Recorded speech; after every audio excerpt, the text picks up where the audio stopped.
हमारे चैनल पर आपका स्वागत है। तो आज हम 109 टीपीए सेक्शन के बारे में बात करने वाले हैं। तो आइए देखते हैं ये क्या कहता है। यहाँ पर पट्टाकर्ता के अंतरिति के अधिकार बताए गए हैं। यहाँ पर अधिकारों के बारे में बात की गई है अंतरिति के। तो आइए देखते हैं, यदि पट्टाकर्ता पट्टे पर दी हुई संपत्ति को या उससे किसी भाग को या उसमें के अपने हित को किसी भाग को अंतरित कर देता है। इसमें 3 बात बताई गई है कि जो पट्टाकर्ता पट्टे पर दी हुई संपत्ति, जैसे ए है, ए ने बी को पट्टे पर दी संपत्ति, ठीक है। अब इस दी हुई संपत्ति को या उसकी इस ए ने बी को पट्टे पर जो संपत्ति, ये वाली संपत्ति दी थी, तो देखो, यदि पट्टाकर्ता पट्टे पर दी हुई संपत्ति मतलब ये वाली संपत्ति को या उसके किसी भाग को, मतलब ये पूरी संपत्ति को या इसके किसी भाग को, ठीक है, या उसमें कि अपने हित को या इसमें किसी प्रकार का पट्टाकर्ता का हित है, उसको क्या करता है, 3 बातें, या फिर पूरी संपत्ति या उसका भाग या उसके किसी हित को, किसी भाग को अंतरित कर देता है। मतलब किसी सी को यदि उसने बेच दिया है, ठीक है, अंतरित कर देता है। तो अंतरित तत्प्रतिकूल संविदा के अभाव में, यदि इन लोगों के बीच में कोई संविदा नहीं है, तो क्या होगा, उस अंतरित संपत्ति या उसका भाग के बारे में पट्टाकर्ता के बेसब अधिकार तब तक रखेगा। मतलब ये है कि यदि ए ने जो बी को संपत्ति पट्टे पर दी थी, यही वाली संपत्ति जो उसकी थी, उसने क्या किया है, सी को बेच दिया है। तो ये बताया गया है कि जो ए के अधिकार थे वो पूरे अधिकार किसके हो जाएंगे, वो सी के सारे अधिकार मिल जाएंगे। जाहिर सी बात है कि यदि कोई व्यक्ति अपनी संपत्ति को बेचता है तो अधिकार जो होते हैं स्वामित्व के या अन्य भी कोई अधिकार होते हैं, तो वो सारे जो अधिकार हैं वो अंतरिति को ट्रांसफर हो जाएंगे। यहाँ पर ये बताया गया। आगे देखते हैं। तो पट्टाकर्ता के शब्द, और इसमें एक और बात कही गई है, और यदि पट्टादार ऐसा निर्वाचन करे तो, मतलब यदि जो पट्टादार है, जैसे पट्टा की गई थी संपत्ति, ए ने बी को पट्टा की थी ना संपत्ति, ये वाली जो संपत्ति थी, फिर सी को बेची थी, तो ये जो पट्टादार है मतलब बी है, पट्टेदार ऐसा निर्वाचन करे, मतलब पट्टादार के पास निर्वाचन का अधिकार होगा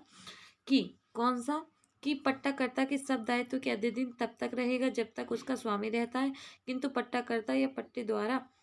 अपने पर अधिरोपित दायित्वों में से किसी के अधीन रहना। मतलब यहाँ पर ये है कि जो पट्टादार है उसके पास ये निर्वाचन का अधिकार होता है कि या तो अधिकार तो जो जितनी संपत्ति से इससे रिलेटेड सारे अधिकार इसको तो ट्रांसफर हो जाते हैं, पर जो दायित्व है, दायित्व के बारे में बी के पास मतलब पट्टादार के पास ये निर्वाचन का अधिकार होगा कि या तो वो इसे अपना स्वामी माने या फिर वो कहे तो इसको भी अपना दायित्व के अधीन मान सकता है। इसमें यही बात की, केवल अंतरण के कारण ही परिचित ना हो जाएगा जब तक कि पट्टेदार अंतरित को अपनी प्रतिदायी व्यक्ति मानने का निर्वचन ना कर ले। इसमें यह बताया गया है कि केवल अंतरण करने से,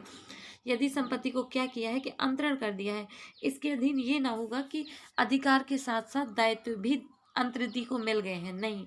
क्योंकि कॉन्ट्रैक्ट किस के बीच में हुआ था, पट्टादार और पट्टीकर्ता के बीच में हुआ था। तो अधिकार भले ही जो संपत्ति से रिलेटेड थे वो अंतरिति को चले जाते हैं, अधिकार जो पट्टाकर्ता के थे वो भले ही अंतरिति को चले जाते हैं, पर पट्टाकर्ता के जो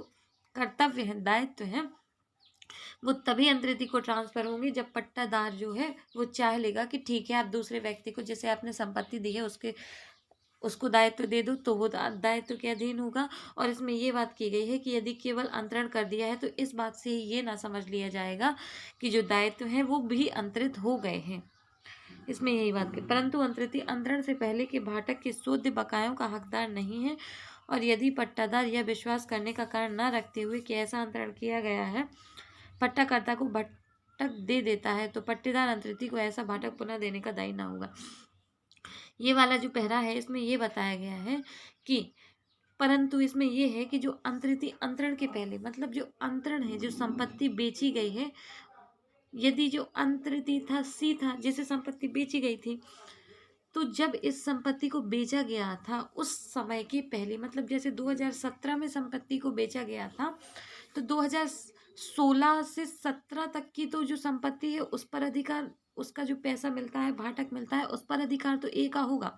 परंतु जैसे ही 2017 में संपत्ति बिक जाती है तो उस पर अधिकार फिर सी का हो जाएगा। इसमें यही बात की गई कि 2017 मतलब जब संपत्ति बेची जाती है उससे पहले के जो भाटक होंगे उस पर जो पहला वाला पट्टा करता है उसका अधिकार होगा, ना कि अंतरिति का। और जिस दिन बिक जाती है संपत्ति, उसके बाद के बिकने के बाद संपत्ति के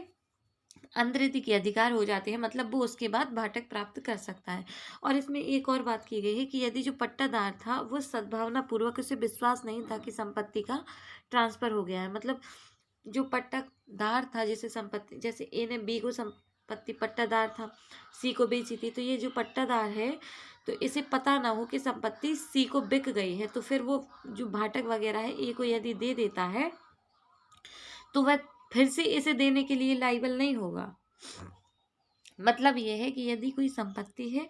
उस पर यदि जब से वो बिक जाती है तो उस तारीख के बाद से पूरी जो भाटक वगैरह है वो ये रखेगा, सी रखेगा, और बिकने के पहले की पूरी भाटक संपत्ति ए रखेगा। परंतु यदि बी को पता नहीं है और सद्भाव में उसे पता नहीं था कि संपत्ति को बिक गई है सी को, और वो जो भाटक वगैरह है बिकने के बाद भी किसे देता है, ए को देता है, तो वो ए,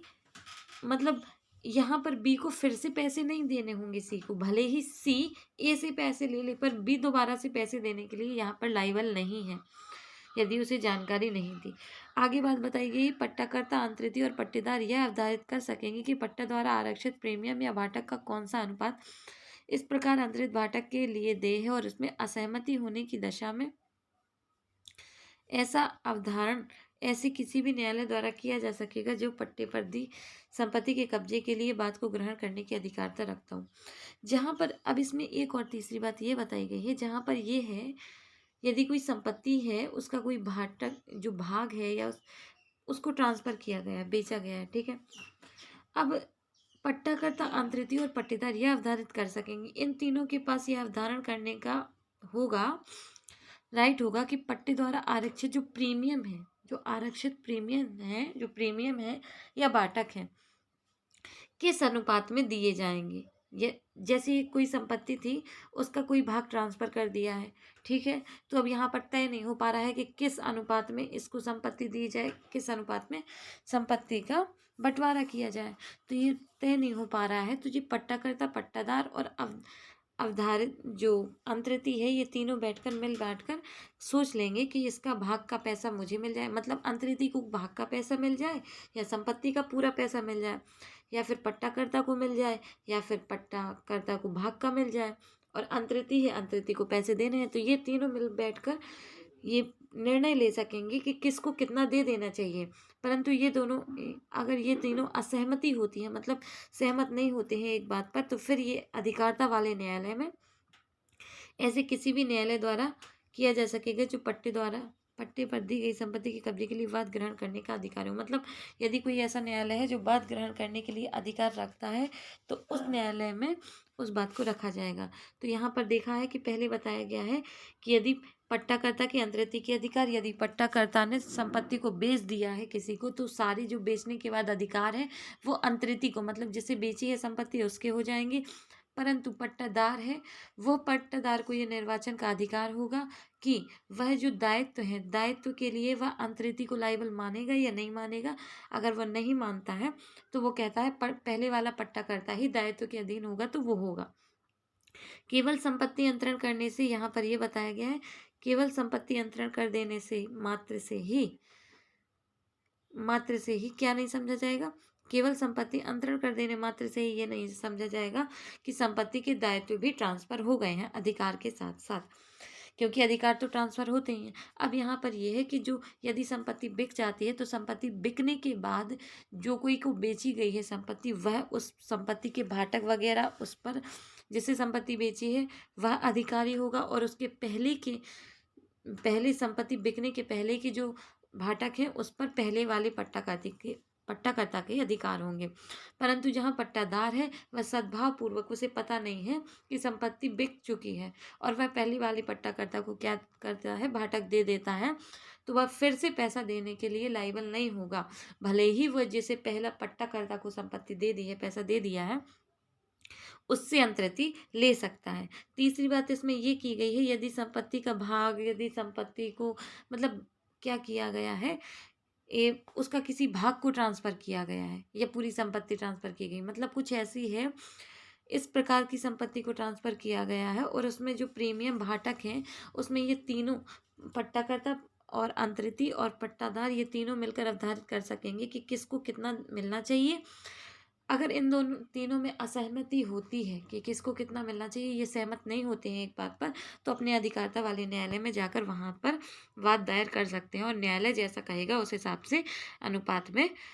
पैसा देना होगा। तो आई होप आपको समझ में आया होगा। आज के लिए सिर्फ इतना ही। यदि वीडियो अच्छा लगता है तो आप सपोर्ट कर सकते हैं। यदि कोई कमी लगती है तो आप बता सकते हैं। Thank you. Bye bye.